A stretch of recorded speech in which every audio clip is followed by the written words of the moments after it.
It's number 18, Texas A&M, led by second-year head coach Mike Elko.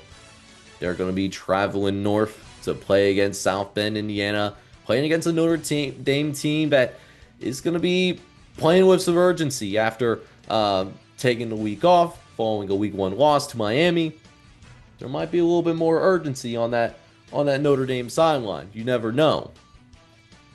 Texas A&M, on the other hand, we saw both of these guys get shaken up. Marcel Reed and Redzone the third. They've had some minor injuries in the Utah State game. The good news is for both of them, they are going to get them back. They're going to be able, looks like they're going to be a full go. And this is going to be a team that already has been able to put up a lot of points, 42 and 44 respectively. They only played UTSA and Utah State, who can go on and do some things in their respective conferences, sure, but that's their competition thus far. Texas A&M has not been tested like Notre Dame has been tested. But I'm very excited to see that both of those guys, at the very least, are going to be very healthy. And then seeing that Marcel Reed, the Mario Craver connection. Mario Craver, man, stud. 230 yards, 3 tutties so far. What a dude. They're going to need all those dudes because Notre Dame, I talked about it earlier, they're playing with some urgency.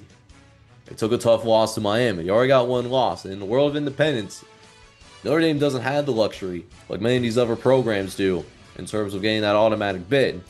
It's either an at-large or no large at all. So, for Notre Dame, it's not an elimination game for them, but it feels like a must-win almost, right? Because we haven't seen Notre Dame live up to their potential as a team yet. But they got some dudes as well. CJ Carr, even though his team lost, he looked good in that Miami game. He really did. I was really impressed with how CJ Carr handled himself in his first career start. But they also have to figure out how to get Jeremiah Love the ball and get that backfield in Notre Dame a little bit more involved. Because they were boxed in quite a bit for most of the game. Now, Notre Dame was able to grind out some longer runs, but by then, the deficit was a little bit too high. And yes, they were able to storm all the way back, but by putting all that effort to do so, they just ran out of gas, and Carson Beck was able to march him down the field, getting that walk-off field goal. But with that said, Notre Dame at least does have the benefit of home field advantage, a place where they have played pretty well over the last 2 years, only losing a couple of home games in their last 2 seasons. So I think they're like 12-2 or 13-2. It's a pretty good record on at home. I will say that with one of those losses, at least that we saw last year, a pretty fluky loss as well. Again, we'll take a look at the model real quick, and this is probably the first time that we've seen like the favorite actually be convened as a favorite. Very similar, FanDuel and our model on the same page. Shout out to your boy for making a good model. But Notre Dame is a 6.5 point favorite on FanDuel. Model's a little bit higher. It's got Notre Dame 7.5. So I look at this game from the lens of what CJ Carr has been able to accomplish in the game. That he didn't win, but he certainly wasn't a problem.